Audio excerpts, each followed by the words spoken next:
Harpreet Kaur. Corona का खतरा एक बार फिर तेजी से बढ़ रहा है और कोरोना के कहर से बचने के लिए मास्क पहनना सबसे जरूरी है। न्यूज 18 सबसे अपील करता है कि मास्क जरूर पहने। न्यूज 18 ने मास्क के लिए मुहिम भी शुरू की है जिसका नाम है मास्क पहनो इंडिया। न्यूज 18 आप सबसे भी अपील करता है कि मास्क जरूर पहने क्योंकि कोरोना से लड़ाई में मास्क ही सबसे बड़ा हथियार है। ब्रेक द चेन के बावजूद महाराष्ट्र में कोरोना बेकाबू होता जा रहा है। महाराष्ट्र में एक दिन में कोरोना के 68,631 नए मामले सामने आए हैं। 503 कोरोना मरीजों ने अपनी जान गंवाई है। कोरोना मरीजों की मौत का इस साल का ये सबसे बड़ा आंकड़ा है। महाराष्ट्र में एक दिन में 45,654 मरीज ठीक भी हुए हैं। राज्य में रिकवरी दर 81.18% है। वहीं मृत्यु दर 1.59% पहुंच गई है। मुंबई और नागपुर में कोरोना का कहर जारी है। मुंबई में पिछले 24 घंटे में कोरोना के 8,479 नए केस सामने आए, साथ ही 85 मरीजों की मौत हो गई। नागपुर में कोरोना का कहर जारी है। पिछले 24 घंटे में 7,107 नए केस सामने आए हैं, 85 मरीजों की कोरोना संक्रमण से मौत हो गई। वहीं कोरोना के बढ़ते मामले को देखते हुए महाराष्ट्र सरकार ने केरल, गोवा, राजस्थान, गुजरात, दिल्ली, एनसीआर और उत्तराखंड से आने वाले यात्रियों को 48 घंटे पहले का आरटी-पीसीआर टेस्ट करवाना अनिवार्य कर दिया है।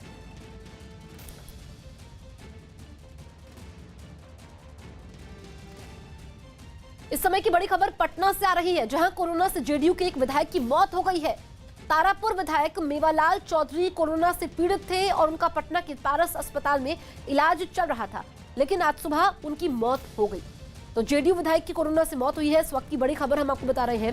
तारापुर विधायक मेवालाल चौधरी कोरोना से पीड़ित थे और उनका पटना के पारस अस्पताल में इलाज चल रहा था।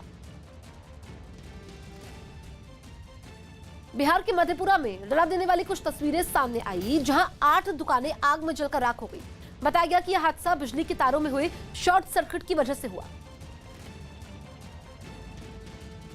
जिसने चंद मिनटों में ही कई दुकानों को अपनी चपेट में ले लिया, जो देखते ही देखते आग के शोलों में घिर गई। इन भयंकर लपटों को देख वहां अफरा तफरी मच गई। घटना की सूचना मिलने की थोड़ी देर बाद वहां दमकल की गाड़ी पहुंच गई। दमकल कर्मियों ने बिना समय गवाए आग बुझाने का काम शुरू कर दिया।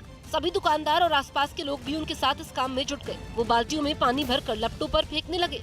दुकानों में यह आग इतनी तेजी से फैली कि उनके मालिकों को वहाँ से सामान हटाने का मौका तक नहीं मिला। बताया गया कि आग की वजह से उन्हें लाखों का नुकसान हुआ। यूपी में एक दिन में कोरोना के रिकॉर्ड मामले सामने आए हैं। महज 24 घंटे में राज्य में कोरोना के 30,596 मरीज सामने आए हैं और 129 कोरोना मरीजों ने दम तोड़ा है। केवल लखनऊ की बात करें तो एक दिन में 5,551 मामले सामने आए हैं, जबकि 22 लोगों की जान गई है। लखनऊ के अलावा प्रयागराज में 15, वाराणसी में 10 लोगों की कोरोना से जान गई।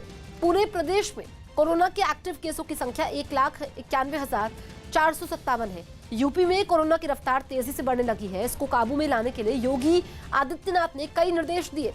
उन्होंने मास्क नहीं पहनने वाले लापरवाह लोगों के खिलाफ कड़ाई करने के आदेश दिए। उन्होंने निर्देश दिया कि पहली बार पकड़े जाने पर 1,000 रुपए और दूसरी बार बिना मास्क पकड़े जाने पर 10,000 रुपए का जुर्माना लिया जाए।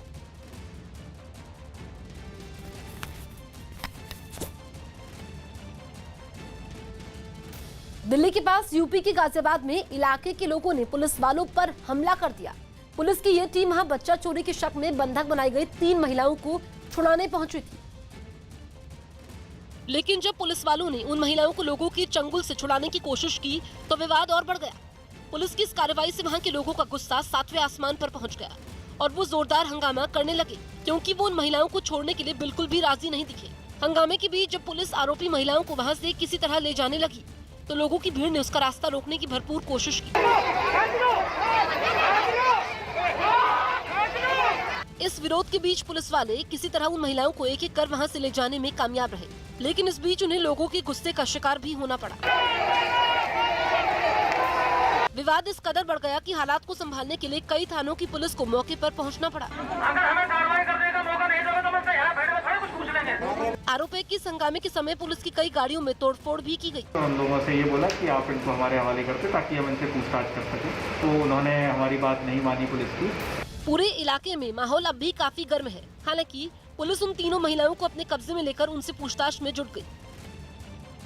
दिल्ली में कोरोना ने रिकॉर्ड तोड़ दिए हैं। एक दिन में 25,462 नए मामले सामने आए हैं, जबकि 161 कोरोना मरीजों की मौत हुई है।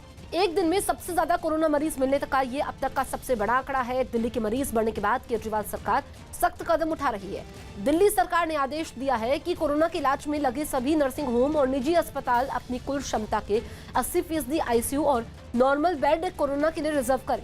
वहीं कोरोना की वजह से चांदनी चौक मार्केट एसोसिएशन ने अगले रविवार तक दुकानें बंद रखने का फैसला लिया है। वहीं आज 11 बजे दिल्ली के मुख्यमंत्री अरविंद केजरीवाल और उपराज्यपाल अनिल बैजल की अहम बैठक होनी है, जिसमें उम्मीद की जा रही है कि दिल्ली सरकार आज भी कुछ कड़े फैसले ले सकती है। दिल्ली के मुख्यमंत्री और डिप्टी सीएम मनीष सिसोदिया ने दिल्ली के सभी अस्पतालों में ऑक्सीजन की कमी होने का दावा किया है। उन्होंने जल्द ही ऑक्सीजन नहीं मिलने पर हालात और खराब होने की बात कही। 3 घंटे से लेके 30 घंटे या 32 घंटे तक में अलग अलग समय पे अलग अलग हॉस्पिटल्स में ऑक्सीजन उनके पास में स्टॉक में है। अगर तुरंत उनकी ऑक्सीजन नहीं बढ़ाई गई और जिस तरह से पेशेंट्स बढ़े हैं और पेशेंट्स की रिक्वायरमेंट भी बढ़ रही है, तो अगर उनकी ऑक्सीजन नहीं बढ़ाई गई तो स्थिति बहुत क्रिटिकल हो सकती है। कई बेड्स उनको बंद करने पड़ सकते हैं। बीजेपी अध्यक्ष जेपी नड्डा आज बंगाल में 2 रोड शो और एक चुनावी जनसभा को संबोधित करेंगे।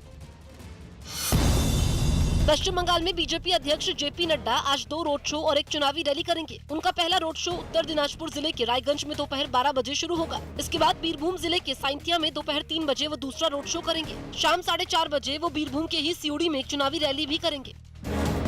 दिल्ली में कोरोना के बढ़ते खतरे पर आज सुबह 11 बजे मुख्यमंत्री अरविंद केजरीवाल और उपराज्यपाल अनिल बैजल के बीच बैठक होगी। खबर है कि इस बैठक में कोरोना की चेन तोड़ने के लिए दिल्ली सरकार कुछ और कड़े फैसले ले सकती है। चंडीगढ़ में पुलिस ने रेमडेसिविर इंजेक्शन की गैर कानूनी तरीके से खरीद फरोख्त करने वाले गिरोह के 5 लोगों को गिरफ्तार कर लिया। पुलिस को पकड़े गए लोगों के पास से करीब 3000 रेमडेसिविर इंजेक्शन भी मिले हैं। राजस्थान सरकार ने आज यानी 19 अप्रैल सुबह 5 बजे से 3 मई सुबह 5 बजे तक जन अनुशासन पखवाड़ा मनाने का ऐलान किया है। इस बीच राज्य के सभी ऑफिस बंद रहेंगे और पूरे राज्य में वीकेंड कर्फ्यू जारी रहेगा। दिल्ली में कोरोना के बढ़ते खतरे को देखते हुए व्यापार मंडल ने चांदनी चौक बाजार को 25 अप्रैल तक बंद रखने का फैसला लिया है। मध्य प्रदेश में 30 अप्रैल तक पाबंदियां जारी रहेंगी। मुख्यमंत्री शिवराज सिंह चौहान ने कोरोना की चेन तोड़ने के लिए इसे जरूरी बताया। उन्होंने लोगों से 30 अप्रैल तक बेवजह घरों से बाहर नहीं निकलने और लक्षण दिखने पर तुरंत जांच करवाने की अपील की है। महाराष्ट्र से आने वाले यात्रियों की कोरोना नेगेटिव रिपोर्ट की सही तरीके से जांच नहीं करने पर दिल्ली की अरविंद केजरीवाल सरकार ने 4 एयरलाइंस कंपनियों के खिलाफ FIR दर्ज करवा दी। बीजेपी अध्यक्ष जेपी नड्डा ने कोरोना को लेकर सभी राज्यों के बीजेपी अध्यक्षों और पार्टी पदाधिकारियों के साथ वर्चुअल बैठक की। इस बैठक में उन्होंने पार्टी के कार्यकर्ताओं से कोरोना के खिलाफ लोगों को जागरूक करने और जनसेवा में जी जान से जुटने की अपील की। मिस्र के कलियूबिया में हुए एक ट्रेन हादसे में 11 से ज्यादा यात्रियों की मौत हो गई, जबकि 100 से ज्यादा लोग घायल हो गए। यात्रियों से भरी ये ट्रेन राजधानी काहिरा से चली थी और कलियूबिया में दाखिल होते ही उसके कई डिब्बे पटरी से उतर गए। वहाँ 5 दिनों के अंदर ये दूसरा बड़ा रेल हादसा है, जिसने वहां के रेल प्रशासन की नींद उड़ा दी। इस हादसे के बाद पूरे इलाके में हड़कंप मच गया। आसपास मौजूद लोग ट्रेन के डिब्बों में फंसे लोगों की मदद के लिए दौड़े। थोड़ी देर बाद राहत बचाव की टीम भी मौके पर पहुंच गई और उसमें शामिल जवानों ने कमान संभाल ली। इस बीच हादसे वाली जगह पर हर तरफ बर्बादी का मंजर दिखाई दिया। वहाँ कुछ ट्रेन के डिब्बे पलटे दिखे, जबकि कुछ पटरी से नीचे उतरे नजर आए। पटरियों के पास यात्रियों के कपड़े भी बिखरे दिखे।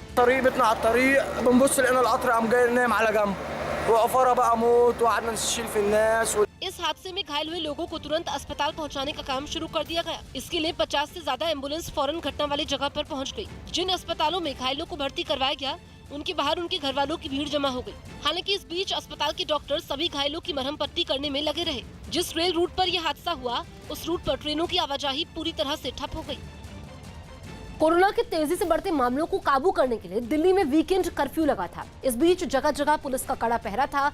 ऐसे में बिना मास्क लगाए कार में घूम रहे एक कपल को जब रोका गया तो वो उल्टा पुलिस को ही रौब दिखाने लगे।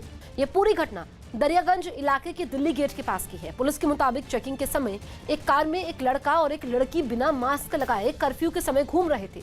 इनके पास ना तो कर्फ्यू पास था, ना ही चेहरे पर मास्क। इसके बावजूद वो पुलिस के साथ बदतमीजी कर रहे थे। इस बीच महिला ने पुलिस कर्मियों को अपशब्द भी कहे, जिसके बाद दोनों के खिलाफ केस दर्ज किया गया।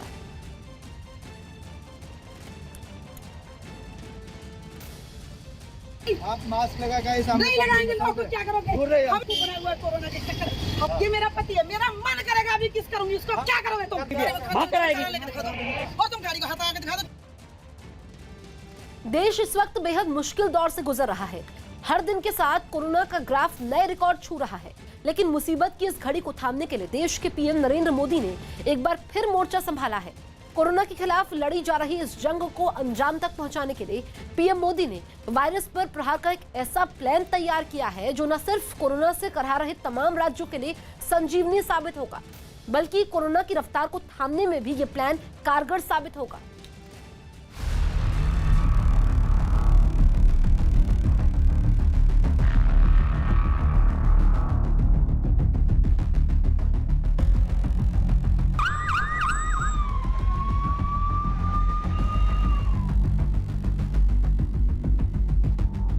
अनुभव कहता है कि टेस्ट, ट्रैक, ट्रीट,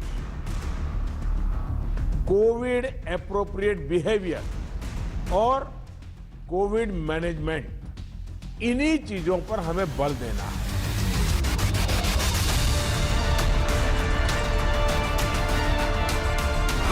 महामारी के खिलाफ पीएम मोदी का सबसे बड़ा प्लान।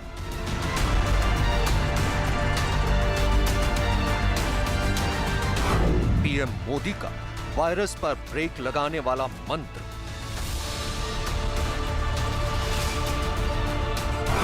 कोरोना पर महाप्रहार की सबसे बड़ी नीति। कोरोना वायरस की इस दूसरी लहर ने कई राज्यों का हाल बेहाल कर दिया है। वायरस के प्रसार का आलम यह हो चुका है कि रोजाना नए मरीजों की तादाद पुराने आंकड़ों को ध्वस्त कर रही है। लेकिन केंद्र सरकार अब कोरोना की इसी रफ्तार पर ब्रेक लगाने के लिए एक्शन में आ चुकी है। इससे पहले कि सच तो ये है कि इस कड़ी में हम आपको केंद्र सरकार का कोरोना के खिलाफ प्लान बताए। उन आंकड़ों को देख लीजिए जिनकी वजह से इस वक्त पूरे देश में हड़कंप मचा हुआ है। देश में एक ही दिन में कोरोना के नए मरीजों की संख्या 2,61,500 दर्ज की गई है।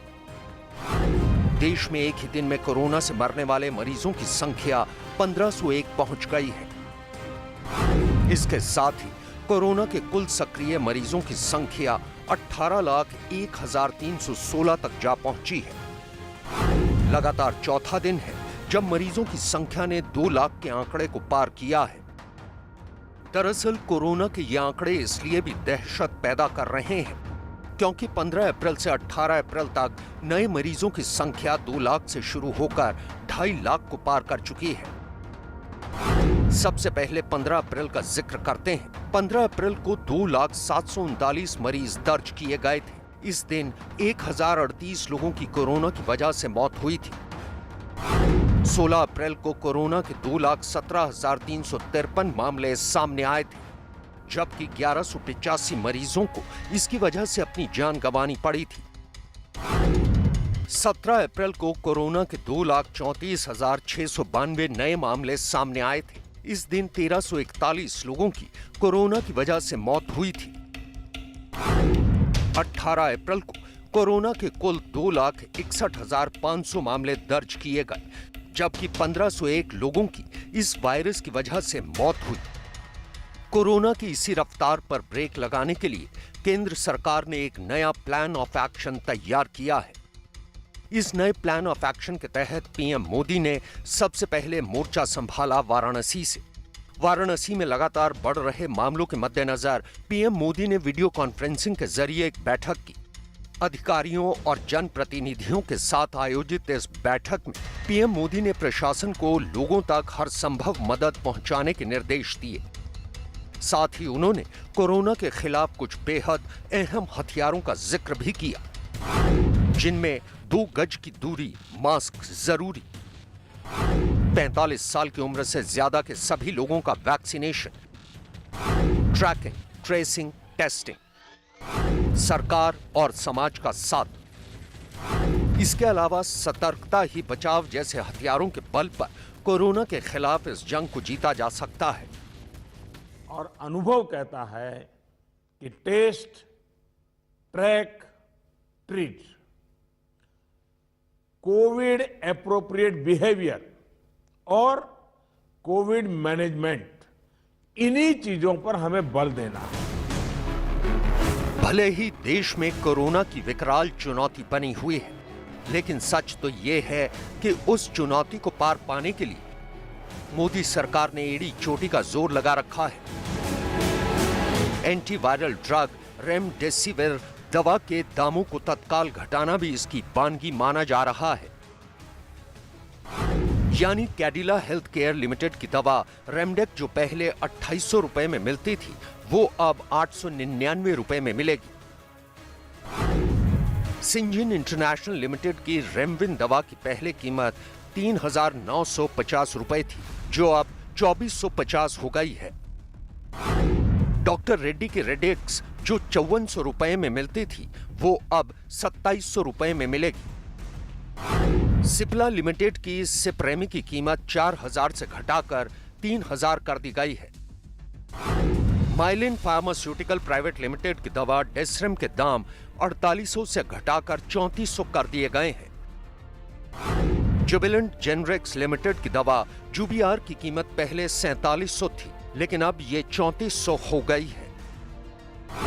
इसी तरह हेट्रो हेल्थ केयर लिमिटेड की कोविफोर के दामों को 5400 से घटाकर 3490 कर दिया गया है।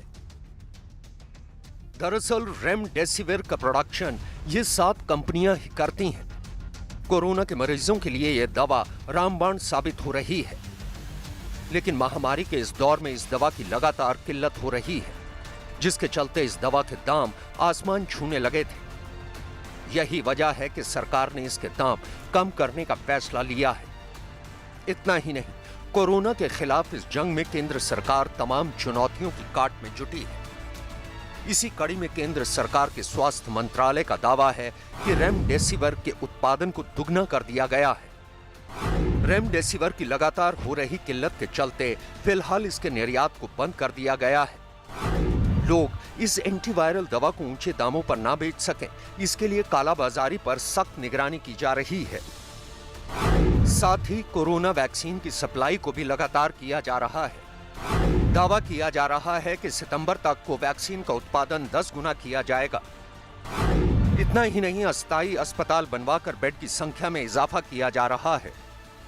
रेमडेसिविर की उपलब्धता को और उसकी कमी को ठीक प्रकार से जल्दी हैंडल किया जाए, इसके लिए जो हमारा मंत्रालय है फर्टिलाइजर्स और केमिकल्स का, उसका भी पूरा सहयोग है। उसके सहयोग से भी जो सभी बड़ी कंपनियां इसको बना रही हैं, उनको भी जो है पूरी तरह से आगाह किया गया है अपने प्रोडक्शन को रैंप अप करने के लिए।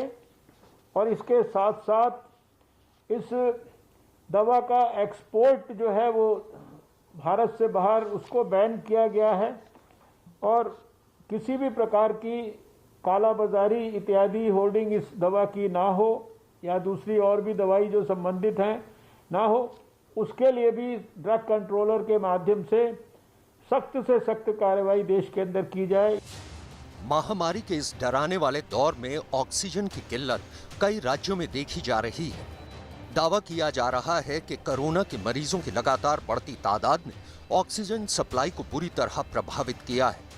ऑक्सीजन की इसी सप्लाई को बढ़ाने और उत्पादन में इजाफा करने के लिए केंद्रीय गृह सचिव अजय भल्ला ने राज्यों को चिट्ठी लिखी है, जिसमें लिखा है, बिना किसी रुकावट के ऑक्सीजन को पहुंचाया जाए। इंटरसिटी और इंटरस्टेट ऑक्सीजन पहुंचाई जाए। ऑक्सीजन ले जाने में ट्रांसपोर्टरों को दिक्कत ना हो। ड्राइवरों की ड्यूटी को शिफ्ट में लगाया जाए। ड्राइवरों को 24 घंटे टैंकर के साथ तैयार रखा जाए। सिलेंडर भरने वाले प्लांट को 24 घंटे काम करने की इजाजत दी जाए। ऑक्सीजन की कमी के बारे में भी जो रणनीति भारत सरकार ने बनाकर पहले भी बहुत कुछ किया था, सारे देश में अनेक अस्पतालों में ऑक्सीजन के जनरेशन के प्लांट्स हम लोग विकसित कर रहे हैं। 1 लाख और सिलेंडर्स हम लोग जो है खरीद रहे हैं। 1 लाख पिछले साल भी खरीद के जो है निःशुल्क सारे स्टेट्स को उपलब्ध कराए थे। और अभी 30 अप्रैल तक का पूरा शेड्यूल हम लोगों ने किस किस प्रकार से ऑक्सीजन किस किस स्थान पर किस किस मात्रा के अंदर उपलब्ध होगी स्टेट्स को, और ऑक्सीजन के एक स्टेट से दूसरे स्टेट में जाने की जो प्रक्रिया है उसमें किसी भी प्रकार की रुकावट नहीं होगी, अनहिंडर्ड वो सब कुछ होगा। उसके लिए होम मिनिस्ट्री ने भी जितने आवश्यक आदेश हैं वो जारी किए हैं। देश के अलग अलग हिस्सों से कोरोना की डराने वाली तस्वीरें सामने आ रही हैं, लेकिन सच तो ये है कि इन तस्वीरों की जिम्मेदारी लोगों की लापरवाही है, क्योंकि इसी लापरवाही की वजह से कोरोना को देश में दोबारा पांव पसारने का मौका मिला है। मध्य प्रदेश के उज्जैन में नरेंद्र कुमावत नाम के शराब माफिया के खिलाफ कार्रवाई करते हुए प्रशासन ने उसके कई अवैध निर्माण को ध्वस्त कर दिया। शिवराज सरकार के आदेश पर वहां पिछले काफी समय से माफिया और दूसरे बदमाशों के खिलाफ सख्त कार्रवाई की जा रही है और इसी के तहत शराब माफिया पर भी एक्शन लिया गया। प्रशासन की टीम ने उसके कई अवैध निर्माण को ढहा दिया। इस काम में खुदाई करने वाली मशीन को लगाया गया, जो एक के बाद एक उन अवैध निर्माणों को जमींदोज करती दिखाई दी। यही नहीं, प्रशासन के कुछ कर्मचारी तो खुद ही एक मकान की दीवार को हथौड़े से तोड़ने लगे। जिस अवैध साम्राज्य को खड़ा करने में आरोपी को सालों का वक्त लगा, उसे मिनटों में मिट्टी में मिला दिया गया। यहाँ पे इनके जो अवैध निर्माण हैं, जिनकी अनुमति नहीं है, उसको हमारे द्वारा तोड़ा जा रहा है। इस पूरी कार्रवाई के समय वहाँ बड़ी संख्या में पुलिस के जवान भी तैनात रहे, ताकि कोई हंगामा होने पर उसे वक्त रहते संभाला जा सके। बिहार में कोरोना के बढ़ते मामलों के बाद राज्य के मुख्यमंत्री नीतीश कुमार ने 15 मई तक नाइट कर्फ्यू लगा दिया है। नाइट कर्फ्यू रात 9 बजे से सुबह 5 बजे तक रहेगा। 15 मई तक school, college, cinema hall, park, gym बंद कर दिए गए हैं। सार्वजनिक जगहों पर कार्यक्रम पर रोक लगा दी गई है और धार्मिक स्थलों को भी बंद किया गया है। यही नहीं, शादियों में अब सिर्फ 100 लोग शामिल हो सकेंगे। इसके अलावा अंतिम संस्कार में 25 लोगों के शामिल होने की इजाजत दी जाएगी। बिहार में भी कोरोना की रफ्तार थमने का नाम नहीं ले रही है। कोरोना के बढ़ते मामलों ने बिहार सरकार और प्रशासन की मुश्किलें बढ़ा दी हैं। ऐसे में सीएम नीतीश कुमार ने सभी जिलाधिकारियों के साथ बैठक की, जिसके बाद नाइट कर्फ्यू का फैसला लिया गया। नीतीश कुमार ने ऐलान किया कि स्वास्थ्य कर्मियों को 1 महीने का अतिरिक्त वेतन भी दिया जाएगा। इसके अलावा राज्य के बाहर रह रहे लोगों से जल्द वापस लौटने की अपील की गई है।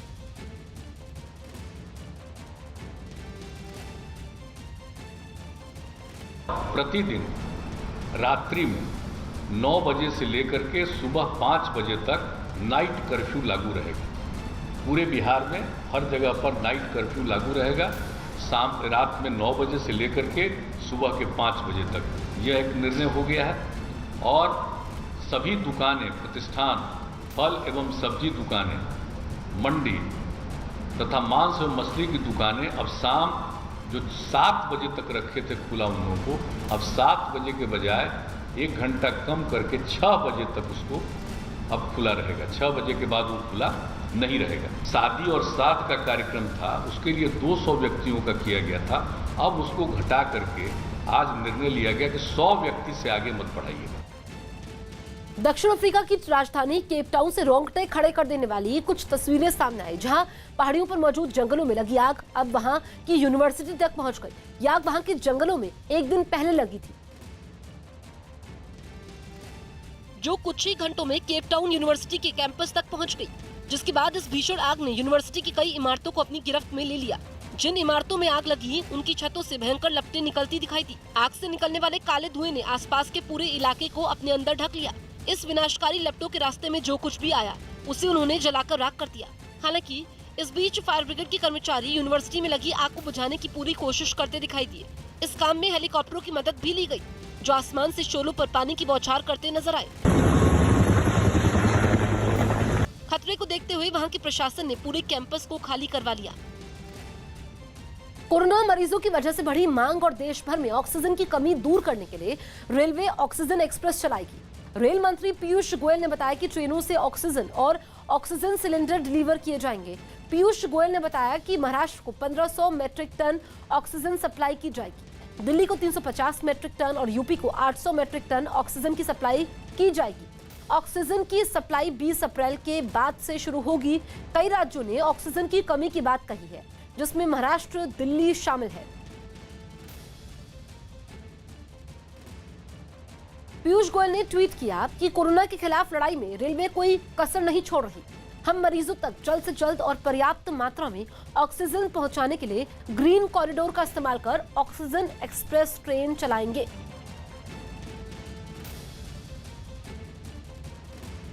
बताना चाहूंगा कि 6,177 metric ton 6,177 metric ton oxygen हमने अलग अलग राज्यों को उपलब्ध कराने का आज पूरा प्लान फाइनल कर दिया है।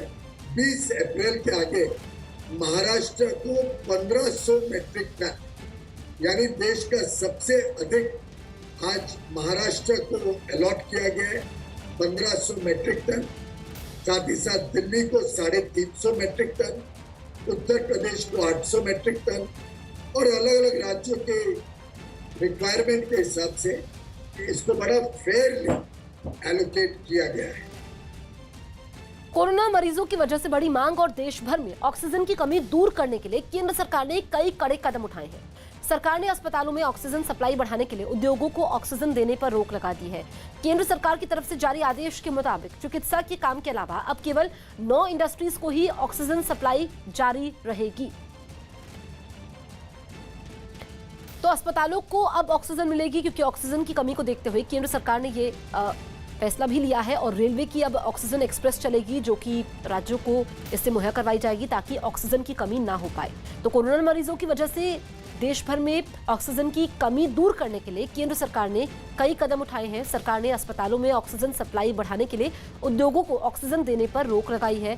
केंद्र सरकार की तरफ से आदेश जारी किया गया है जिसमें चिकित्सा के काम के अलावा अब केवल 9 इंडस्ट्रीज को ही ऑक्सीजन सप्लाई जारी रहेगी।